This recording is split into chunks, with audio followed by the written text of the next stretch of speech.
You know, you go back to last year to where all of these killings, marches, riots, all of the race baiting and identity politics was going on, virtue signaling, all of the kneeling during the national anthem that the athletes were doing, and they were getting glorified for that.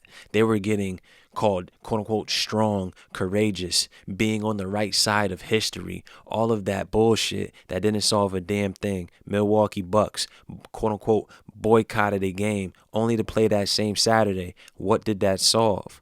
The same shit is going on day by day.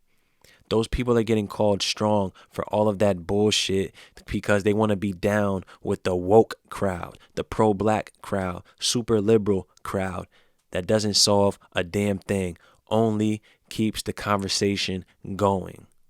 Fast forward to today, you would think after the pandemic, and now they want to push the jab left and right, you would think that the celebrities that actually stand up for what they believe in, that actually think on a critical, that actually critically think, you would think that they would get called courageous for thinking for themselves, standing up for what they believe in.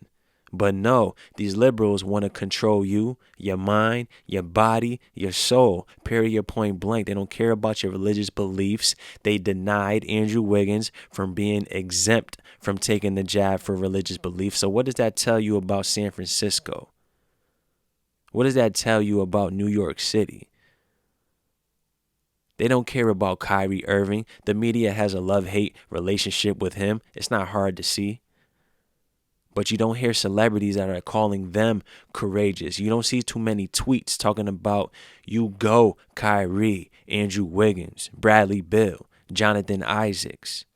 All you see is people in the media that are pushing back at them for thinking for themselves. Who the hell are you to try to push to the youth to think for themselves when they should be thinking about a ball game? This is how they want to think. As Kwame Brown calls them, go along, get along gang. They don't care about you.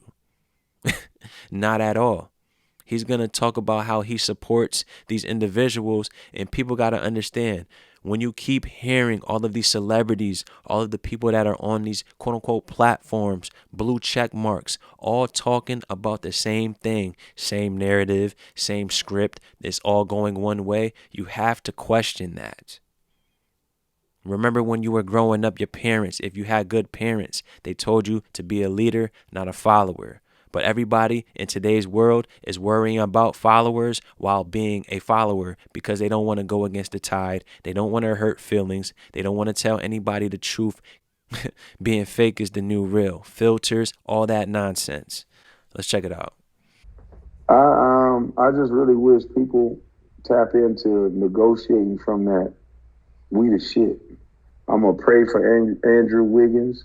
I'm gonna pray for Kyrie Irving because those two gentlemen are making a stance. This is history, in my opinion. The stance that they are taking is history. We've been begging for celebrities to stand up. You got myself, which I don't view myself as a celebrity, but other people do. You have Kyrie Irving, who is putting his contract, his livelihood, his reputation. You have Andrew Wiggins, who's doing the same thing. They're putting all this money on the line, their reputation, their families, history, all of this, because they feel like it's not right for you to tell someone in America what they should or shouldn't do with their body. And you would think the same people that glorify and ride Colin Kaepernick's Johnson, talking about how he's quote unquote oppressed, he made a sacrifice, all of that shit, buying their jerseys, know your rights. You would think that those people would be supporting Kyrie Irving, no? Andrew Wiggins, no? When people be questioning, talking about, what do you mean he's not exempt for religious beliefs? What are they trying to say? Nobody's asking these questions. Not for themselves, not for their friends. Everybody's just brushing it off, disregarding it. You can't call one party strong for this action, which doesn't even make any sense. No solutions have been made. And then on the other end, when somebody are actually going to make a sacrifice, talking about not being able to play home games, that being Wiggins and Kyrie, that being in San Fran or New York City, nobody's glorifying. I don't want to say glorify. Nobody is actually acknowledging that. But you want to glorify a man that's kneeling before the national anthem, a man that was just staying quiet while his girl was sending tweets, messing up his job positions, a man that you want to glorify as the Messiah, though? Come on, man. Especially after you saying to women, your body, your choice. And now you're not giving anybody a choice. It's your body, your choice when you have a black baby in the bun. We're going to help you kill it.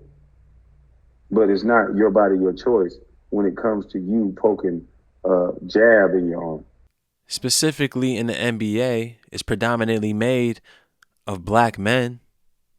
And then on the flip side, they want to encourage killing your baby. And who is the culprit of the most abortions in the past 30 years? The black woman. But people do not want to have these conversations. It's too uncomfortable to acknowledge the truth. The NBA is predominantly made of black men. They don't want black men to be critical thinkers, to think for themselves. They want to control any and everybody, period, point blank. And when celebrities who are the major influencers in this society are going against the script, it's going to be a problem, and people have to notice that. That ain't, to me, that's off. That don't make sense. And whoever it makes sense to, this is no offense to you. I'm not going to do what they want us to do. I'm not going to fight against vax and unvax and all that other monkey stuff. I'm not going to do that because at this point, we the people are all we got. If they continue this brainwashing of us, we're going to be in trouble. All right, that pretty much sums it up. But like I said, we need more notable brothers that actually have a quote unquote platform that might have the blue check marks that are standing with people that want to critically think, whether it's on this side or that. The point is that we have to have a conversation. It's not about just making people conform to what you believe. Have everybody just go along with the program just because you said this is what you should do. You can't be claiming that this country is so racist to where you want to dethrone, you want to defund the police, you want to overthrow the presidency, you want to do this, that, and the third. And then on the flip side, talk about this country wants to save your life. Which one is it? And then when you have black men who you guys want to look at as role models, when they're critically thinking, you people don't listen. Which people are going to actually make the sacrifice and say, to hell with your money? The league needs these players more than the players need the league. And I don't think too many fanboys and liberal males understand that. But it's enough of that. I'm out.